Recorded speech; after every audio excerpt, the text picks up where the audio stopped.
Hello friends, welcome to my channel. আজকে পৌষ সংক্রান্তি, তো সবাই তো পিঠে পুলি এ সমস্ত বানাবেই, পায়েসও বানাবে। তো আমিও ভাবলাম যে একটু পায়েস বানাই। প্রথমে আমি 1.5 লিটার দুধ নিয়ে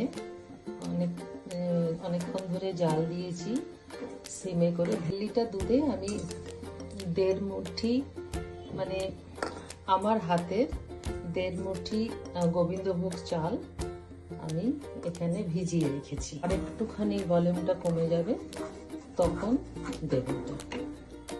আর এর ভেতরে 2টো তেজপাতা আর কয়েকটা এলাচের দানা দিয়েছি।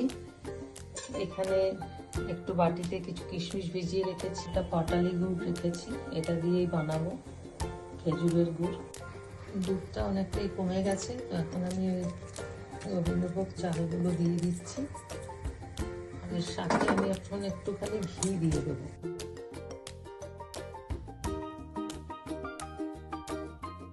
আমি দুধের মধ্যে দিয়ে ভিজিয়ে রেখেছিলাম, সেই যেটাকে ভিজিয়ে রেখেছিলাম সেই দুধটা আমি একটু ফুটিয়ে আলাদা একটা ছোট পাত্রে টেস্ট করে নেবো। অনেক সময় গুড় দিয়ে ফোটালে দুধ কেটে যায়। কাজুও নিয়ে নিয়েছি, ভিজিয়ে রেখেছি, সেটাও দেবো।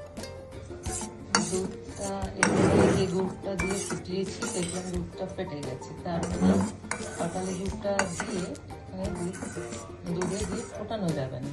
তো সেই কেসে কী করতে হয়, ভালোভাবে একদম ঘন হয়ে যাবে তখন ওটা নামিয়ে একটু ঠান্ডা করে, মানে মিনিট 5 থেকে 7 মিনিট, তারপরে ওটা পাটালি দুধটাকে ওর ভেতরে দিয়ে রাখতে হবে, তাহলে আর ওটা ফাটবে না। ওটা দিয়ে কিন্তু ফোটানো যাবে না। চালটা পুরোটাই সিদ্ধ হয়ে গেছে, একদম পুরোটা টোটালি বয়েল। ওটা দেওয়ার আগে এখানে পায়েসে আমি 2 মুঠ চিনি দেব, আর অল্প একটু লাস্টে গুড় দেবো গন্ধের জন্য। দেখতে তো খুবই সুন্দর হয়েছে পায়েসটা, সেগুলো ছড়িয়ে দেবো।